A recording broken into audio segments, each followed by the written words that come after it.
Hello साथीहरू, जित्नेले सधैँ उपायहरू खोज्छ अरे भने हार्नेले सधैँ बहानाहरू खोज्छ अरे। सो यो दुनियाँमा गर्नेको लागि संसार छ भने नगर्नेको लागि केही पनि छैन। वेल, मैले यो प्रसङ्ग चाहिँ तपाईँहरूलाई किन जोडिरहेको छु भने चाहिँ नेपालबाट चाहिँ धेरैजना साथीहरूले चाहिँ मलाई मेसेजेस गर्नुहुन्छ, मेसेजमा सोध्नुहुन्छ युरोपमा कसरी आउन सकिन्छ भनेर चाहिँ मलाई सोध्नुहुन्छ। मैले चाहिँ युरोपमा चाहिँ तपाईँहरू कसरी फ्री अफ कस्टमा सेल्फ अप्लाई गरेर आउन सक्नुहुन्छ भनेर चाहिँ मैले विभिन्न देशहरूको बारेमा चाहिँ इन्फर्मेसनहरू चाहिँ भिडियो मार्फत तपाईँहरूलाई दिइरहेको छु। यसै क्रममा चाहिँ म आज तपाईँहरूलाई चाहिँ जर्मनीको सिजनल वर्क भिसाको बारेमा चाहिँ तपाईँहरूलाई बताउन गइरहेको छु यो भिडियो मार्फत। जर्मनीमा पनि तपाईँहरू चाहिँ सिजनल वर्क भिसामा सेल्फ अप्लाई गरेर फ्री अफ कस्टमा तपाईँहरू आउन सक्नुहुन्छ। तपाईँहरू चाहिँ जर्मनीमा चाहिँ एग्रिकल्चर, फरेस्ट्री, हस्पिटालिटी सेक्टर्समा चाहिँ तपाईँहरू सिजनल वर्क भिसामा आउन सक्नुहुन्छ।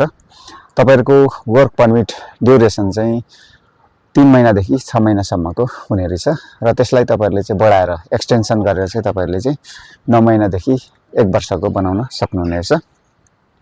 तपाईँहरूको वेज चाहिँ पर आवर तपाईँहरूको 13 युरो 90 सेन्ट्स हुने रहेछ अथवा 13 युरो 90 सेन्ट्स हुने रहेछ तपाईँहरूको पर आवर स्यालेरी चाहिँ। र तपाईँहरूले चाहिँ पर विक चाहिँ 30 आवर्स चाहिँ तपाईँहरूले काम गर्न पाउनुहुने रहेछ। पर विक 30 आवर्सको दरले तपाईँहरूले काम गर्नु भने चाहिँ तपाईँहरू महिनाको चाहिँ 120 आवर्स चाहिँ तपाईँहरूले काम गर्न पाउनुहुने रहेछ। सो तपाईँहरूले चाहिँ 120 आवर्स तपाईँहरूले काम गर्दाखेरि चाहिँ तपाईँहरूको मन्थली स्यालेरी चाहिँ सिजनल वर्क भिसामा आउँदाखेरि चाहिँ 1660 युरो हुने रहेछ, जुन चाहिँ अराउन्ड 2 लाख नेपाली हुन आउँछ। 2 लाखभन्दा बढी हुन आउँछ नेपाली कन्भर्ट गर्दाखेरि चाहिँ यसलाई इक्विभ्यालेन्ट। र तपाईँहरूलाई चाहिँ यसरी सिजनल वर्क भिसामा चाहिँ तपाईँहरू जर्मनी आउनुभएको खण्डमा चाहिँ तपाईँहरूलाई चाहिँ इम्प्लोयरले चाहिँ तपाईँहरूलाई चाहिँ फुड र अकोमोडेसन दियो भने चाहिँ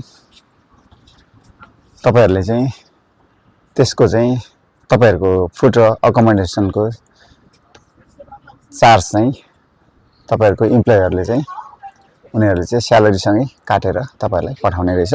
सो तपाईँहरूको चाहिँ फुड र अकोमोडेसन चाहिँ तपाईँहरूको इम्प्लोयरले दियो भने चाहिँ यस्तो हुने रहेछ भने तपाईँहरूले चाहिँ जर्मनीको सिजनल वर्क भिसामा चाहिँ तपाईँहरू चाहिँ सेल्फ अप्लाई गर्न चाहनुहुन्छ भने फ्री अफ कस्टमा तपाईँहरू आउन चाहनुहुन्छ भने चाहिँ तपाईँहरूले चाहिँ गुगलमा गएर तपाईँहरूले त्यहाँनिर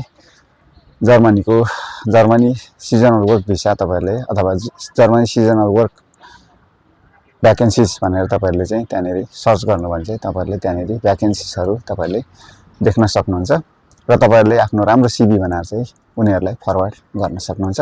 सो उनीहरूले चाहिँ तपाईँहरूको सिभी मन पराएर तपाईँहरूलाई चाहिँ कन्ट्याक्ट गर्यो भने चाहिँ उनीहरूले तपाईँहरूलाई सम्पूर्ण खर्चहरू तपाईँहरूलाई चाहिँ पे गरेर चाहिँ उनीहरूले उनीहरूको देशमा उनीहरूको सेक्टरमा चाहिँ उनीहरूको वर्किङ सेक्टरमा चाहिँ लगेर तपाईँहरूलाई काम गराउनेछ। सो जर्मनीमा तपाईँहरू चाहिँ सिजनल वर्क भिसामा चाहिँ यसरी तपाईँहरू चाहिँ सेल्फ अप्लाई गरेर फ्री अफ कस्टमा तपाईँहरू चाहिँ गएर चाहिँ काम गर्न सक्नुहुन्छ। सो तपाईँहरूलाई चाहिँ यही इन्फर्मेसन दिनु थियो। Thank you so much. र तपाईँहरूलाई चाहिँ यदि केही कन्फ्युजनहरू भयो र तपाईँहरूलाई चाहिँ जर्मनीको सिजनल वर्क भिसाको लागि चाहिँ तपाईँहरूलाई चाहिँ केही गाइडहरू चाहियो भने चाहिँ तपाईँहरूले मलाई सम्पर्क गर्न सक्नुहुन्छ, जसको लागि मेरो इन्स्टाग्राम अकाउन्ट छ सफल चामी, तपाईँहरूले त्यहाँनिर सम्पर्क गर्न सक्नुहुन्छ। बट म चाहिँ कुनै एजेन्ट होइन, एजेन्सी होइन, तपाईँहरूलाई हेल्प गर्ने गाइड गर्ने भनेको चाहिँ मैले फ्री अफ कस्टमा हो। सो यो कुरा चाहिँ तपाईँहरूले किप इन माइन्ड गर्नुहोला। सो यही भन्दै मेरो यो भिडियो चाहिँ यही अन्त्य गर्न चाहन्छु, इन्ड गर्न चाहन्छु। Thank you so much.